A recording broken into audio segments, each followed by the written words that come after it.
Nós vamos meditar na palavra do Senhor. Eu convido os irmãos então para este momento, que Deus fala conosco pela sua palavra. Você abre a sua Bíblia em 1ª Epístola de Pedro, capítulo 4, e nós vamos fazer a exposição nessa noite, do verso 1 ao verso 6. Primeira carta de Pedro, capítulo 4, do verso 1 ao verso 6.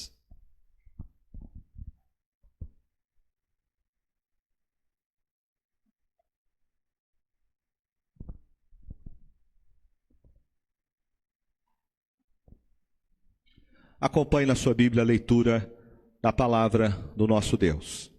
Ora, tendo Cristo sofrido na carne, armai-vos também vós do mesmo pensamento, pois aquele que sofreu na carne deixou o pecado, para que no tempo que vos resta na carne, já não vivais de acordo com as paixões dos homens, mas segundo a vontade de Deus. Porque basta o tempo decorrido para terdes executado a vontade dos gentios, tendo andado em dissoluções, concupiscências, borracheiras, orgias, bebedices e em detestáveis idolatrias. Por isso, difamando-vos, estranham que não concorrais com eles ao mesmo excesso de devassidão, os quais hão de prestar contas àquele que é competente para julgar vivos e mortos. Pois, para este fim, foi o evangelho pregado também a mortos, para que mesmo julgados na carne segundo os homens, vivam no espírito segundo Deus.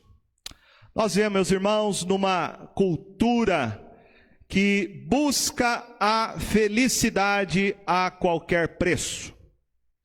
A maioria dos homens vivem com este objetivo.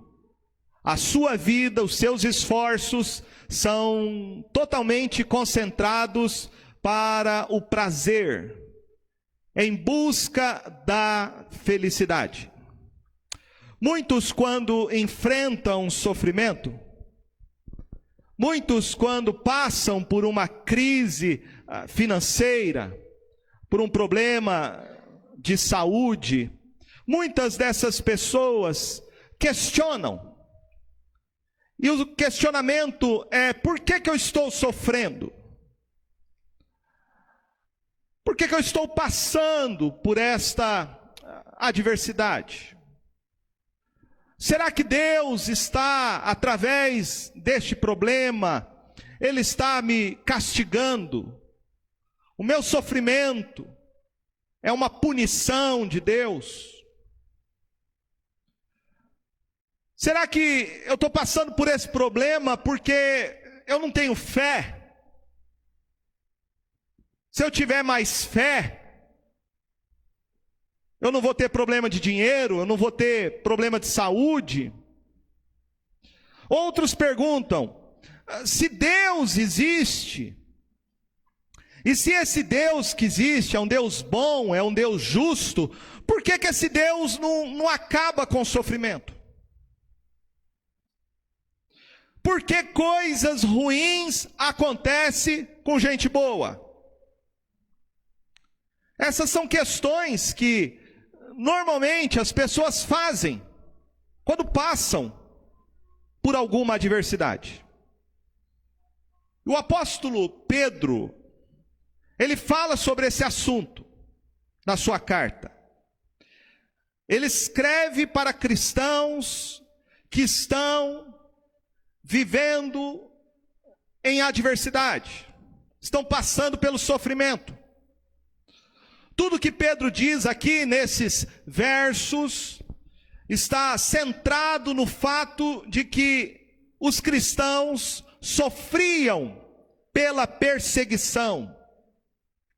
O simples fato, naquela época, de você ser um cristão, já era suficiente para você sofrer injustamente. Portanto, saber como enfrentar o sofrimento é algo fundamental na vida cristã. Você precisa aprender a enfrentar o sofrimento, porque ao saber enfrentar o sofrimento, você vai ter alegria independentemente da sua situação. Pedro aqui chama os cristãos a enfrentar o sofrimento por Cristo, mesmo que este sofrimento possa lhes custar a própria vida, o martírio. Ele convoca aqui os cristãos como soldados. Essa é a visão que Pedro tem. O cristão é um soldado neste mundo que está batalhando pela sua fé.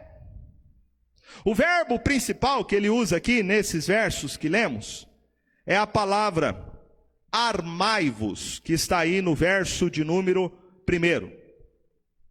Tudo que Pedro fala nesses versos é em decorrência deste verbo. A mensagem, a ideia na cabeça de Pedro é que o cristão precisa se vestir com uma armadura, e ele precisa se preparar para a batalha no seu dia a dia. Para isso, Pedro então nos fornece, e eu quero meditar com você sobre 4 perspectivas que nos motivam para enfrentar o sofrimento. São elas: em primeiro lugar, a atitude de Cristo; em segundo lugar, a vontade de Deus; em terceiro lugar, a transformação do passado; e em quarto lugar, a esperança da vida eterna. Vejamos então, em primeiro lugar, o que Pedro nos diz, verso de número 1. Ora, tendo Cristo sofrido na carne, armai-vos também vós do mesmo pensamento, pois aquele que sofreu na carne deixou o pecado. Primeira coisa então que Pedro nos fala para enfrentar o sofrimento é a atitude de Cristo. Pedro aqui repete neste verso, quando ele diz com o mesmo pensamento, aquilo que ele já vinha falando e desenvolvendo a partir do verso de número 18, quando ele diz: pois também Cristo morreu uma única vez pelos pecados, o justo pelos injustos, para conduzir-vos a Deus.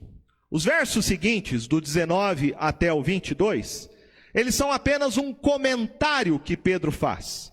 Mas o ponto principal de Pedro é o sofrimento de Cristo.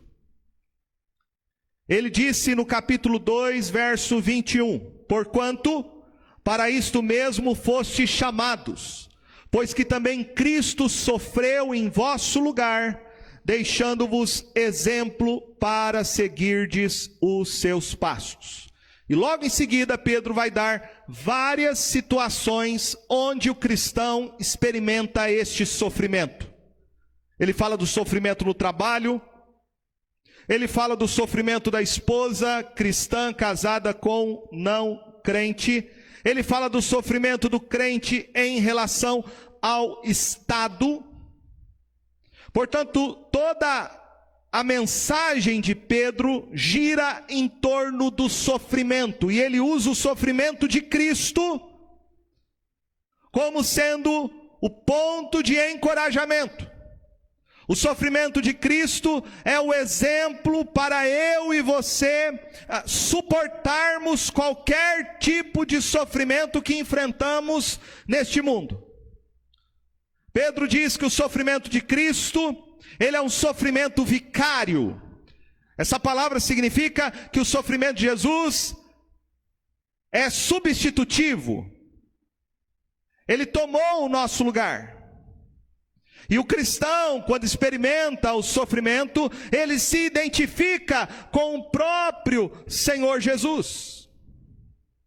Duas coisas precisamos entender sobre o sofrimento de Cristo em nosso lugar. Primeira, Quando enfrentamos o sofrimento, precisamos enfrentá-los com a mente preparada, porque Cristo sofreu na carne em nosso lugar. Pedro diz: ora, tendo Cristo sofrido na carne, armai-vos também vós do mesmo pensamento. Nós precisamos, para enfrentar o sofrimento, nós precisamos compreender o significado do sofrimento de Jesus. Para enfrentar o sofrimento, eu e você precisamos saber o que foi que levou Cristo a sofrer no nosso lugar. Cristo não sofreu por causa de uma conspiração humana.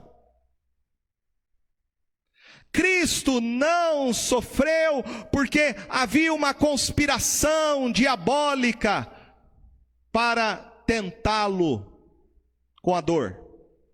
Mas Cristo sofreu no nosso lugar, porque o seu sofrimento foi o cumprimento de um plano de redenção elaborado pelo Pai.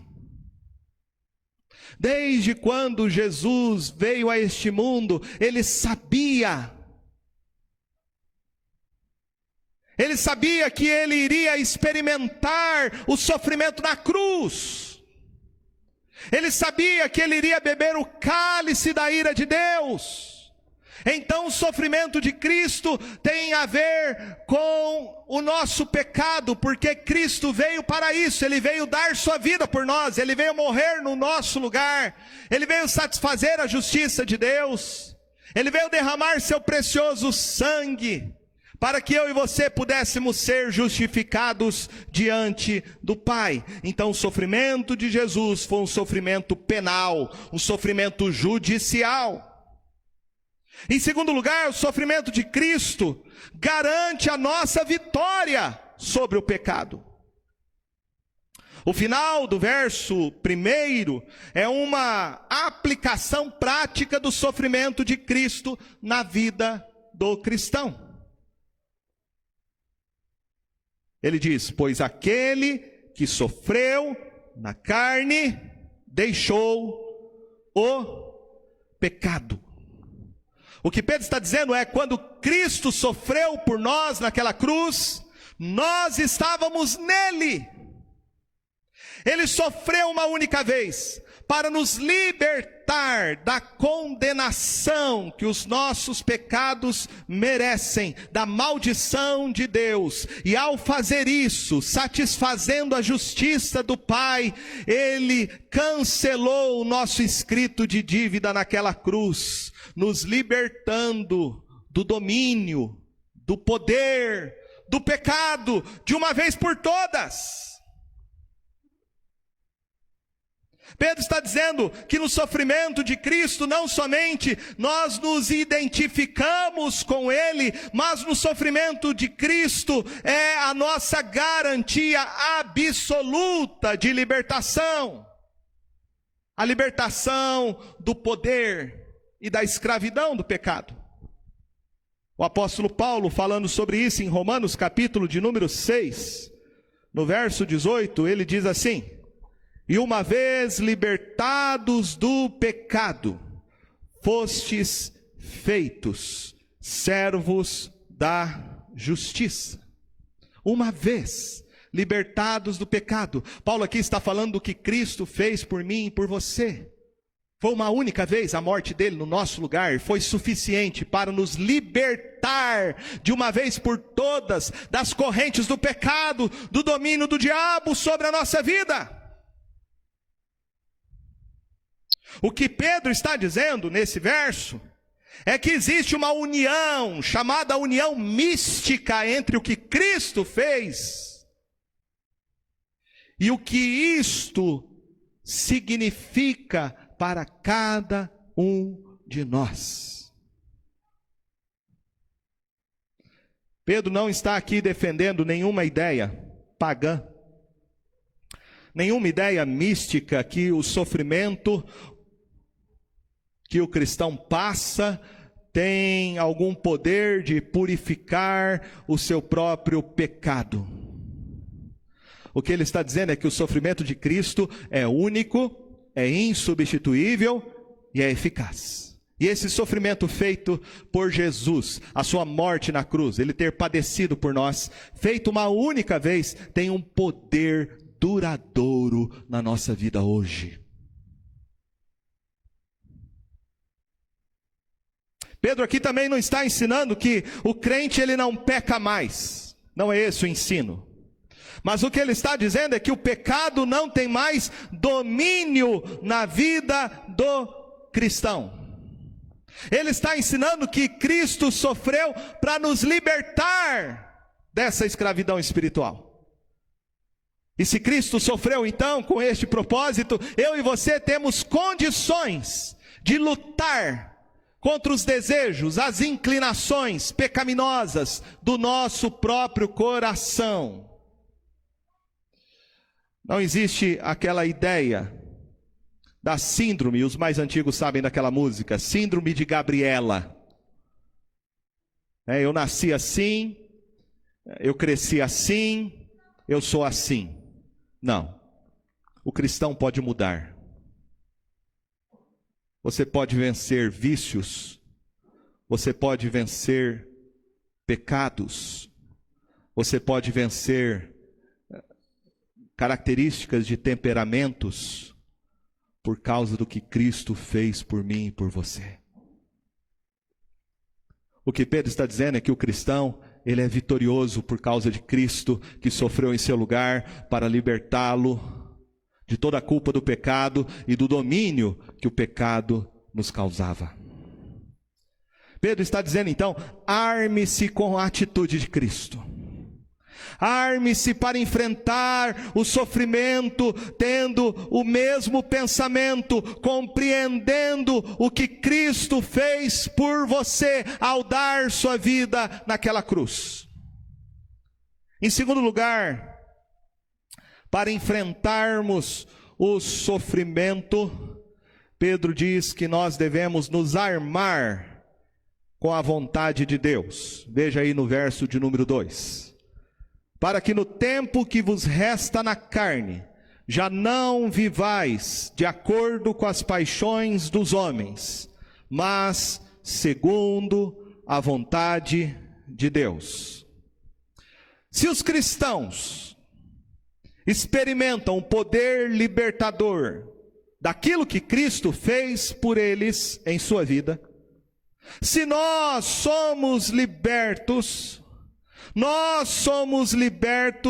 de uma vida passada de escravidão para viver no tempo presente a vontade de Deus. E aqui eu quero chamar a sua atenção para algumas coisas que eu e você precisamos ter consciência. Primeira delas, Pedro diz que a nossa vida é breve.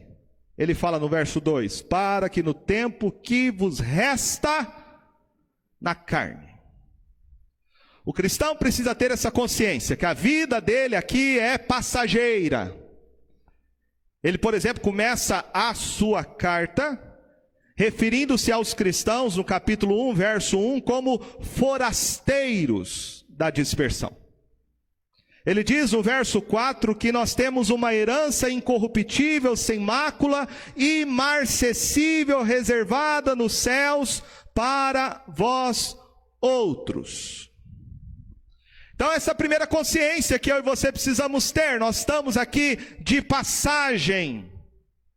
Nós temos um tempo que nos resta na carne para viver. E nós devemos saber disso, consciência de que a cada dia eu me aproximo mais da glória. Quando eu e você temos essa compreensão de que a nossa vida aqui é transitória, de que o tempo que a gente vai passar na eternidade é incomparavelmente maior do que esse breve tempo que vivemos de existência neste mundo, nós vamos, sem dúvida, termos sabedoria para fazer as nossas escolhas, de tal maneira que Deus seja glorificado por meio delas. Não foi o salmista pensando sobre isso no Salmo 90 que diz: ensina-nos a contar os nossos dias para que alcancemos coração sábio. Quando eu entendo a minha transitoriedade neste mundo, eu vou buscar a sabedoria de Deus para viver os dias e não vou jogar minha vida fora. A segunda coisa que Pedro nos ensina é sobre a incompatibilidade das paixões da carne em contraposição à vontade de Deus. Ele diz: já não vivais de acordo com as paixões dos homens, mas segundo a vontade de Deus. Veja que existem dois caminhos aqui. Ou você vai viver sua vida segundo a vontade do homem, e viver segundo a vontade do homem é viver segundo as paixões dos homens, entregue à sua própria vontade, ou você vai viver a sua vida segundo a vontade de Deus. Perceba que Pedro está fazendo aqui um contraste entre as paixões dos homens e a vontade de Deus. Pedro então está ensinando para nós que o cristão precisa se armar na batalha da vida, neste mundo hostil, com um único propósito. O propósito maior em tudo que o cristão faz deve ser fazer a vontade de Deus, e não mais obedecer às paixões do seu coração enganoso.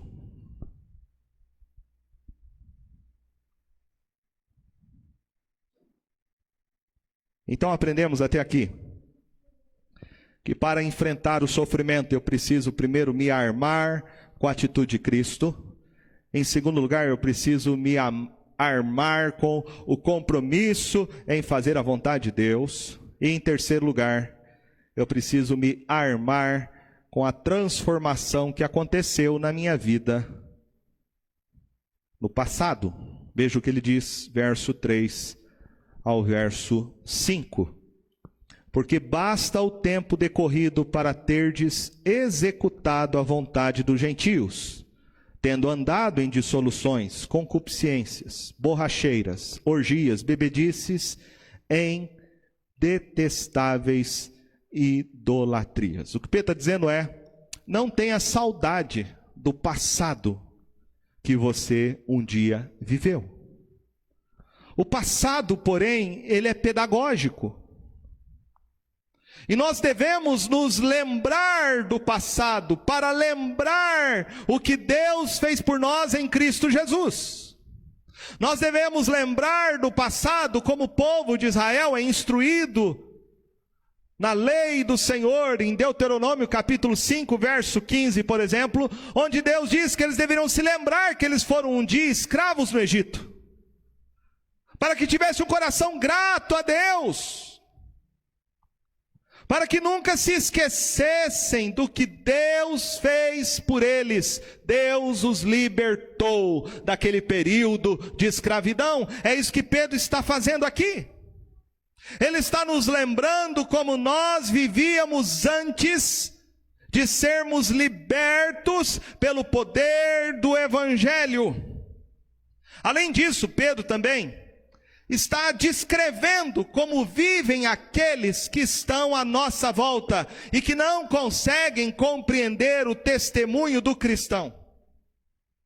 É por razão disso que muitas vezes eles ficam estranhados e nos perseguem, porque não compreendem a razão do porquê não vivemos do jeito que eles vivem.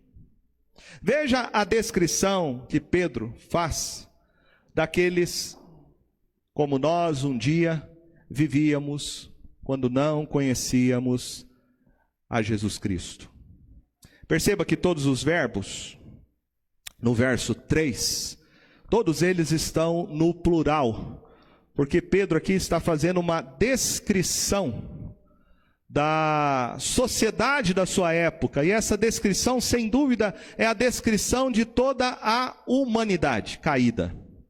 Ele diz aí no verso 3, porque basta o tempo decorrido para terdes executado a vontade dos gentios, tendo andado em dissoluções, concupiscências, borracheiras, orgias, bebedices, em detestáveis idolatrias.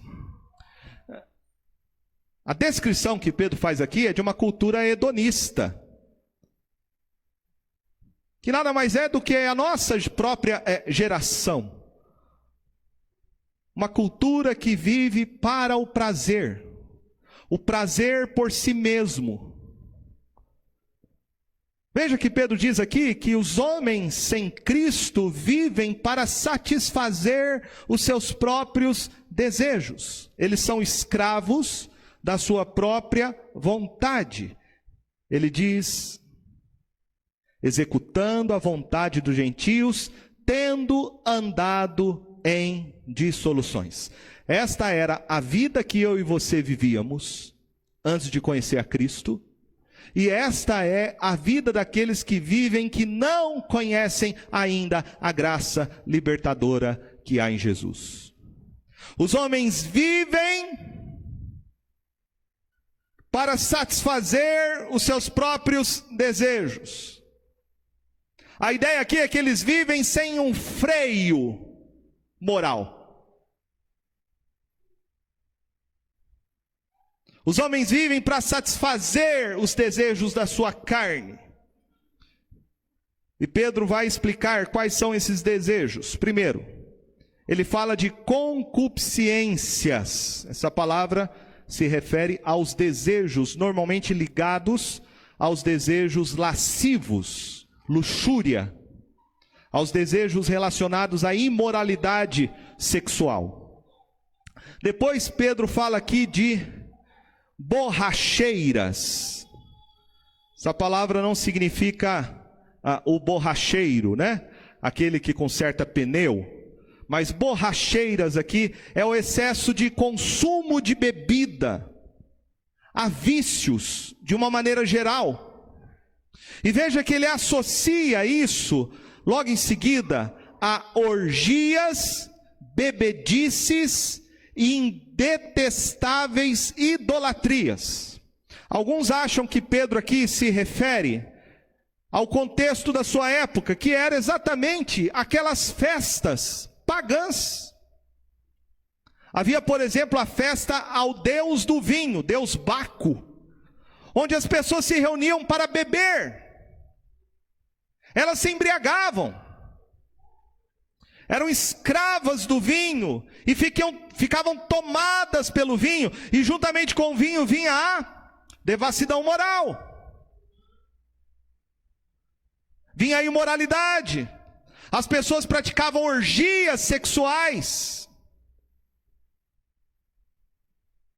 sem qualquer freio moral, simplesmente para satisfazer os anseios, desejos do seu coração. Eram pessoas religiosas, mas depravadamente religiosas. Veja que essa é a descrição absoluta da nossa sociedade. Pessoas que se dizem no nosso Brasil, a grande maioria, de cristãos, mas chega o carnaval e é uma devassidão moral.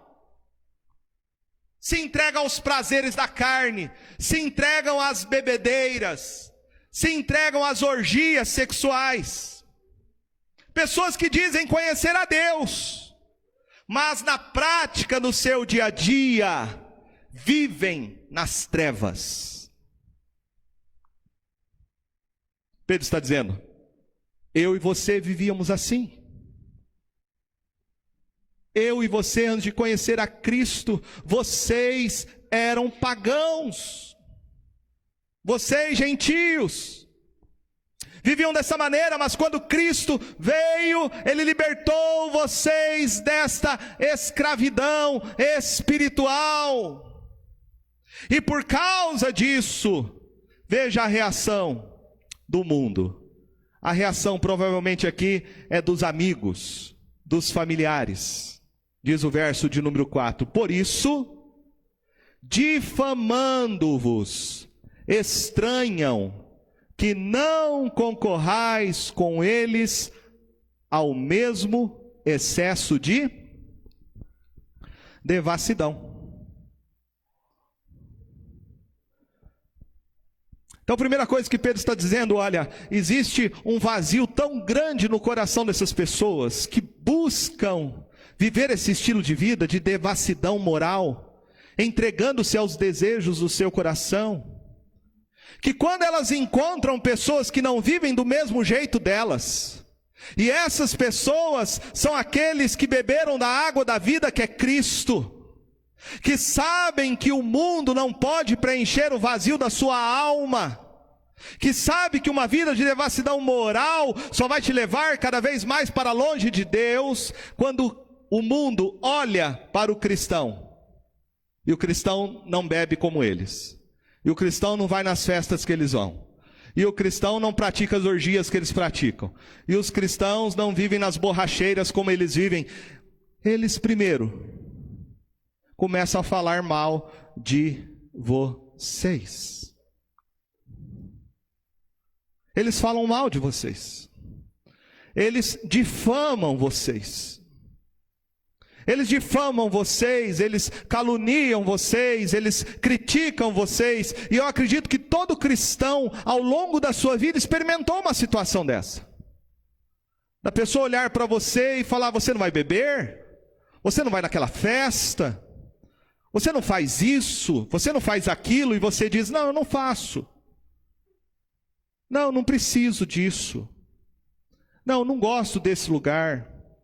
E a pessoa fica assim: ai, você viu aquela pessoa? Você viu, olha, ele diz que ele é crente, ele diz que ele não vai por causa da sua fé, ele não diz porque ele se converteu, e você começa a receber críticas do mundo, de gente que pode ser da sua própria família, seus amigos, gente do seu trabalho. Não só difamam, falam mal de você, porque você não se comporta como eles, mas diz Pedro que eles fazem isso porque eles estranham. Estranham o quê? Que você vai contra o fluxo. Ele diz aí: estranham que não concorrais com eles ao mesmo excesso de devassidão. E essa ideia aqui de Pedro é a ideia de uma lava descendo de um vulcão, dizendo: você vai contra isso, você vai, em outras palavras, né, contra a maré, contra a cultura. O seu comportamento é diferente do comportamento deles, e por isso eles estranham.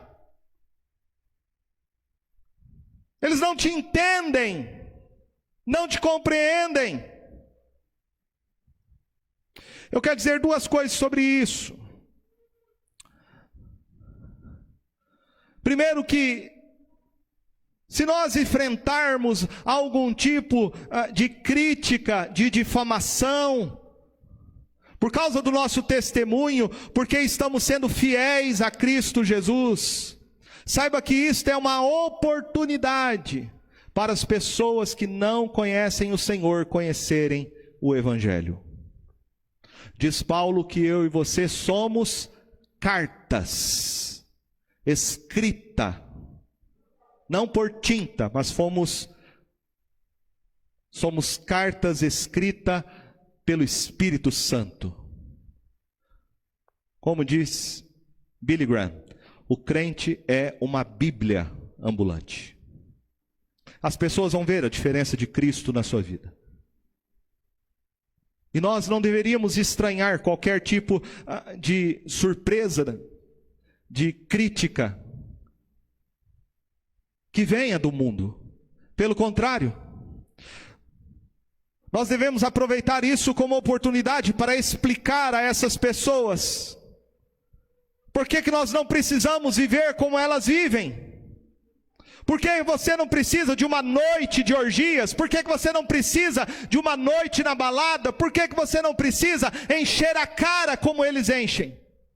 Você pode falar que Cristo é a sua resposta, que Cristo é a sua alegria, que Cristo é a fonte da água da vida e que Ele preencheu o vazio da sua alma e você não precisa mais viver como você vivia antes ou viver como eles vivem. Em segundo lugar, mesmo você explicando, mesmo você dando razões da sua fé em Cristo e ainda continuar recebendo críticas, sendo difamado, louve ao Senhor Jesus por isso. Porque Ele mesmo disse, bem-aventurados sois, quando os perseguirem, por causa da justiça. Ele mesmo disse em João capítulo 15, verso 18, se o mundo vos odeia, sabei que primeiro do que a vós outros me odiou a mim. Se você está sendo hostilizado pelo seu testemunho cristão, glorifica a Deus por isso, porque você está fazendo diferença.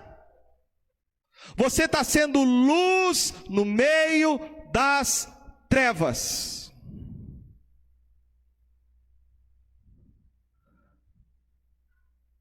Pedro vai dizer aí que os cristãos são utilizados, que os cristãos são julgados pelo mundo, mas um dia aqueles que nos difamam serão julgados pelo Senhor Jesus na sua volta. Olha o que ele diz no verso 5: os quais hão de prestar contas àquele que é competente para julgar vivos e mortos.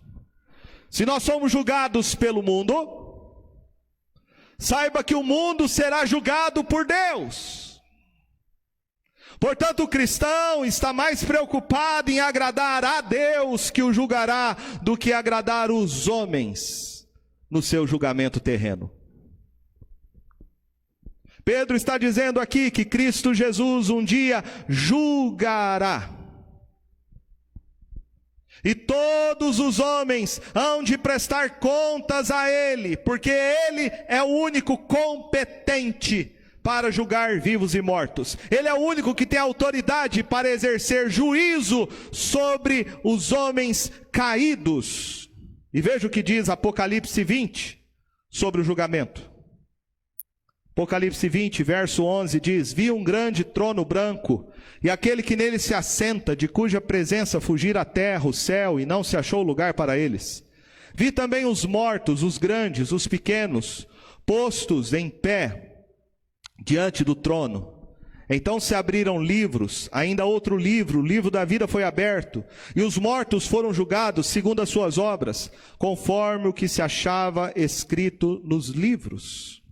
Verso 15: e se alguém não foi achado escrito no livro da vida, esse foi lançado para dentro do lago de fogo. Apocalipse 21, verso 8: quanto porém aos covardes, aos incrédulos, aos abomináveis, aos assassinos, aos impuros, aos feiticeiros, aos idólatras e a todos os mentirosos, a parte que lhes cabe será no lago que arde com fogo e enxofre, a saber, a segunda morte. O mundo ímpio será julgado pelo Senhor Jesus, que é o único competente, o único que tem autoridade para julgar vivos e mortos. E Ele julgará o mundo ímpio e castigará e punirá os homens pelos seus pecados eternamente no inferno. Portanto, o cristão deve armar-se com essa lembrança do que Cristo fez por ele, libertando da escravidão, do pecado, da escravidão de Satanás. Mesmo que sejamos incompreendidos pelo mundo, mesmo que sejamos difamados pelo mundo, julgados no tribunal da opinião pública, o que importa, o que interessa é viver para agradar a Deus e nós homens. Aprendemos até aqui que devemos nos armar para enfrentar o sofrimento com a atitude de Cristo. Devemos nos armar com a vontade de Deus. Em terceiro lugar, devemos nos armar com a transformação da vida passada. Em quarto e último lugar, devemos nos armar com a esperança da vida eterna. Verso 6. Pois para este fim foi o evangelho pregado também a mortos, para que mesmo julgados na carne, segundo os homens, vivam no espírito, segundo Deus. Precisamos esclarecer uns pontos aqui. Primeiro, Pedro não está ensinando que existe uma segunda chance de salvação após a morte. Pedro não está aqui ensinando uma doutrina antibíblica, que é a doutrina do purgatório. Então ele não está dizendo que as pessoas, depois que elas morrem, elas terão uma segunda chance de ouvir a pregação do evangelho e se arrependerem, porque a Bíblia é bem clara sobre isso. Hebreus capítulo 9, verso 27 diz que ao homem está ordenado morrer uma só vez, vindo depois disso o juízo. Não há uma segunda chance depois que a pessoa morre. Depois que a pessoa morre, o seu destino eterno está traçado. Ou vai para o céu com Cristo, ou vai para o inferno sem Ele. Pedro também não está ensinando aqui que depois que alguém morre, vai para um lugar, ficar lá purgando, pagando pelos seus pecados, chamado purgatório. E depois que purgar os pecados, vai para o céu, por algum tipo de merecimento. Não. Precisamos lembrar que o tema principal de Pedro aqui é o sofrimento dos cristãos.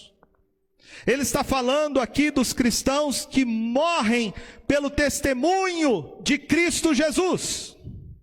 Pedro então está nos encorajando com esta palavra, mostrando que há muitos cristãos que morreram por causa do evangelho e jamais renunciaram à sua posição em Cristo.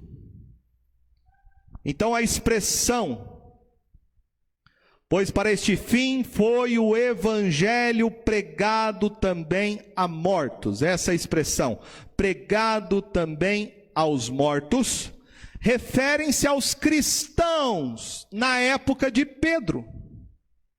Quem sabe, muitos desses cristãos que morreram eram conhecidos daqueles irmãos para quem Pedro dirige essa carta. Eram membros da mesma igreja, ou eles conheciam quem eram esses cristãos que tinham morrido por causa da sua fé em Jesus. E Pedro usa o exemplo deles, o exemplo do martírio, de alguém que um dia ouviu o evangelho, se arrependeu e creu em Cristo, e morreu por causa disso. Pedro usa esse exemplo para encorajar os cristãos que estão sofrendo a perseguição. Pedro diz que eles foram julgados na carne, segundo os homens. Esses cristãos que morreram no martírio foram julgados pelos homens com difamações, com mentiras, e foram condenados no tribunal humano, diante de César, pelo Império Romano, lançados aos leões, queimados na fogueira, na estaca. Mas Pedro está dizendo, eles não morreram. Isso aqui é maravilhoso. Eles não morreram. Eles foram julgados na carne segundo os homens. Vivam no Espírito segundo Deus. Pedro diz, eles estão vivos.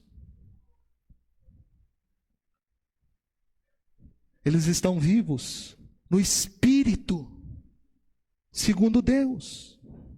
Eles voltaram para Deus. Eles estão hoje na presença de Deus. Eles estão hoje no céu com Cristo. Que Pedro está dizendo é a igreja sofre injustamente neste mundo. A igreja é perseguida. A igreja sofre hostilidade. A igreja sofre calúnias, vem críticas injustas contra os crentes. Mas nós somos levados pelo tribunal dos homens, quando eles resolvem até mesmo nos matar pela nossa fé. Nós somos levados à própria presença gloriosa de Jesus. Portanto, não tenha medo de morrer por Cristo. Não tenha medo de morrer pelo testemunho do Evangelho. Não existe nenhum poder espiritual, não existe nenhum poder humano que pode destruir a igreja. Jesus mesmo disse: edificarei a minha igreja e as portas do inferno jamais prevalecerão contra ela. O crente é morto na carne, mas vivificado no Espírito. O que Pedro está declarando é que o crente não morre com a morte. A morte não é nossa inimiga. O crente não tem mais razões para ter pavor da morte. A morte para nós não é maldição. Às vezes nós olhamos para alguém que morreu, nosso irmão em Cristo, a gente vai no enterro, às vezes as pessoas falam: ah, coitado, era tão novo, sofreu tanto, coitado dele, coitado dela. Não, meus irmãos, diz o salmista que a morte dos santos é preciosa aos olhos do Senhor. Todo crente, quando morre, se cumpre a palavra de Jesus, quando ele disse: eu vou preparar-vos um lugar, e quando eu vou preparar-vos um lugar, eu voltarei para vos recebê-lo, para que vocês estejais comigo para sempre. A morte do cristão é a sua glória. Foi assim que o apóstolo Paulo encarou a sua própria morte. Ele escreveu lá em Filipenses, olhe comigo, Filipenses 1, verso 19 ao verso 23, ele diz assim: porque estou certo de que isto mesmo, pela vossa súplica e pela provisão do Espírito de Jesus Cristo, me redundará em libertação, segundo a minha ardente expectativa e esperança de que em nada serei envergonhado, antes com toda ousadia, como sempre também agora, será Cristo engrandecido no meu corpo, quer pela vida, quer pela morte. Porquanto para mim o viver é Cristo e o morrer é lucro. Entretanto, se o viver na carne traz fruto para o meu trabalho, já não sei o que hei de escolher. Ora, de um lado e outro lado, estou constrangido, tendo desejo de partir, estar com Cristo, o que é incomparavelmente melhor. Veja o que ele fala, que a morte dele é a sua libertação. Depois ele diz que a morte dele é para glorificar o nome de Cristo.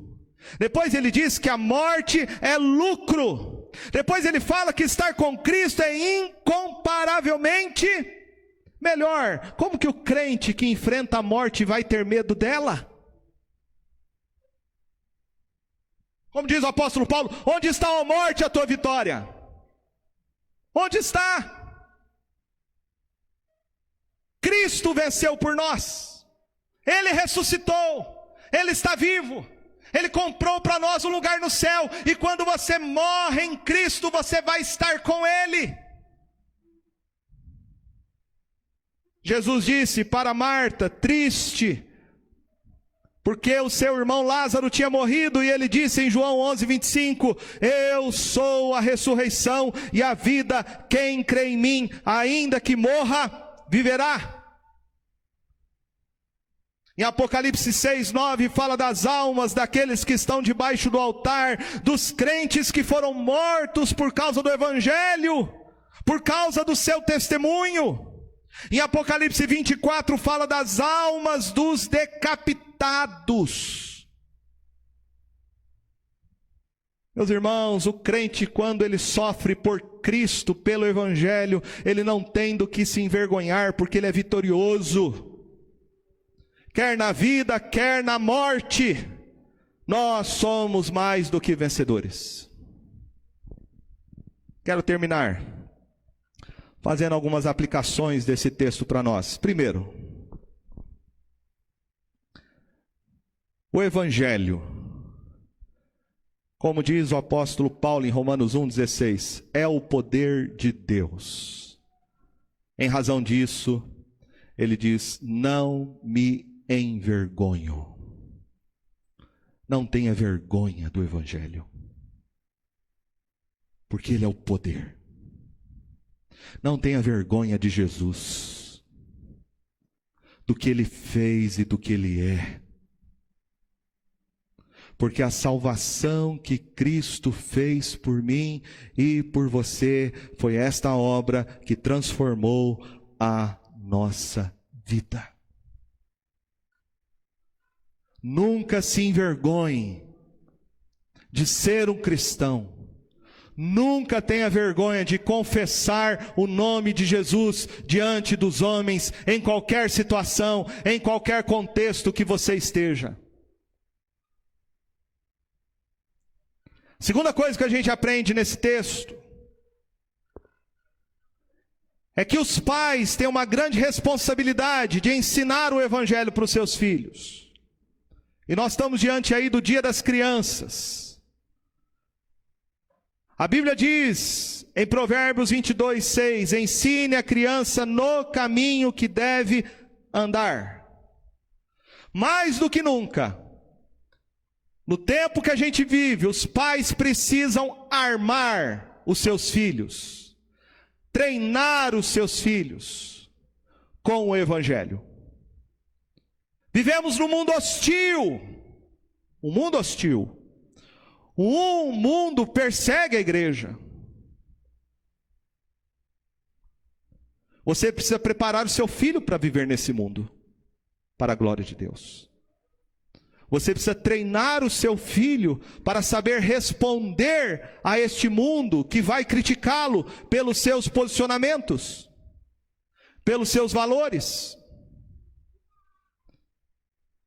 E o Evangelho chama os pais a essa responsabilidade. Ensina a criança no caminho. Perceba que é no caminho, não o caminho. No caminho. É através do exemplo. É através do testemunho. É servindo a Cristo, que é o único caminho que você vai testemunhar de Jesus para o seu filho dentro da sua casa. É lendo com ele a Escritura. É mostrando na sua vida para o seu filho o que é ser um servo de Jesus e preparando ele para enfrentar um mundo hostil, preparando ele para ser criticado, preparando ele para entrar numa universidade cheio de professores ateus que vão criticar o posicionamento dele como cristão.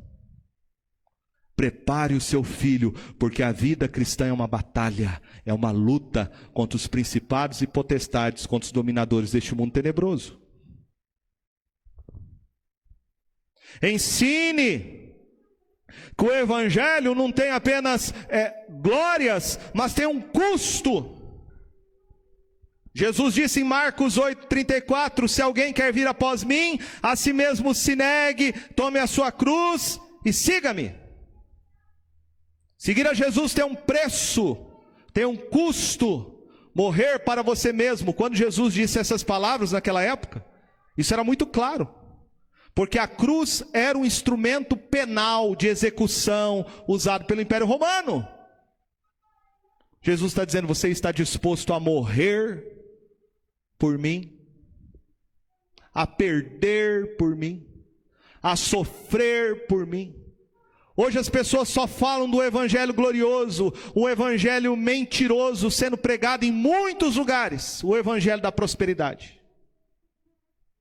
Mas veja que o que Pedro está pregando aqui é exatamente o oposto disso. Ele está mostrando que o evangelho é você sofrer por Cristo, andar num caminho estreito e apertado que te conduz à vida.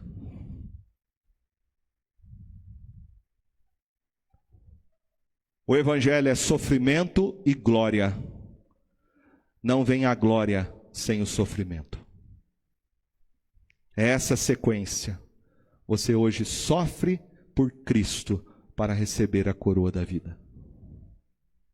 Em último lugar, Pedro fala aqui de um juízo que haverá. E eu pergunto a cada um de nós, eu e você estamos preparados para este dia? Às vezes as pessoas estão vivendo hoje a vida só pensando nas coisas deste mundo. Eu vou curtir a vida. Eu vou curtir a vida porque eu sou jovem, eu vou curtir a vida porque eu tenho dinheiro, eu vou gozar os prazeres da vida, eu vou para as festas, eu vou para as baladas, eu vou encher a cara, eu vou pegar todos e todas. Lembra que Jesus falou de um homem que pensava assim. E para aquele homem Jesus disse: louco, louco, esta noite pedirão a tua alma. O que essa pandemia fez foi revelar a todos nós que nós não sabemos de nada e que o homem não tem controle de nada. Onde você vai passar a eternidade? Quando a morte vier, e ela virá. Não sabemos o dia nem a hora, mas como diz Pedro, nós estamos correndo contra o tempo que nos resta para viver. É como um cronômetro, que você vai vendo as horas diminuindo, ou como uma ampulheta, que você vai vendo a areia caindo, caindo, caindo, caindo. Assim é a minha vida e a sua. Estamos prontos e preparados para estar na presença de Deus? Você acha que você vai para o céu por causa das suas obras? Vai não. Porque nossas obras não passam de um trapo de imundícia. Pelas nossas obras nós estamos condenados diante de um Deus que é justo e santo. Ele é perfeito e eu e você não somos. Por isso esse Deus, e aqui está a boa nova, enviou Jesus. Só há uma boa obra que nos leva para o céu. É a boa obra que Jesus fez por nós. Se arrependa. Se arrependa da vida que você está vivendo, de escravidão. E creia em Jesus nessa noite, e Ele vai te libertar, e Ele vai transformar a sua vida, te dando uma esperança, que nada nem ninguém pode arrancar da sua alma. Creia em Jesus, e você será salvo. Que possamos nessa noite, ouvir a voz do Senhor, que Ele venha falar ao nosso coração, e aplicar esta palavra, para a glória de Jesus. Amém?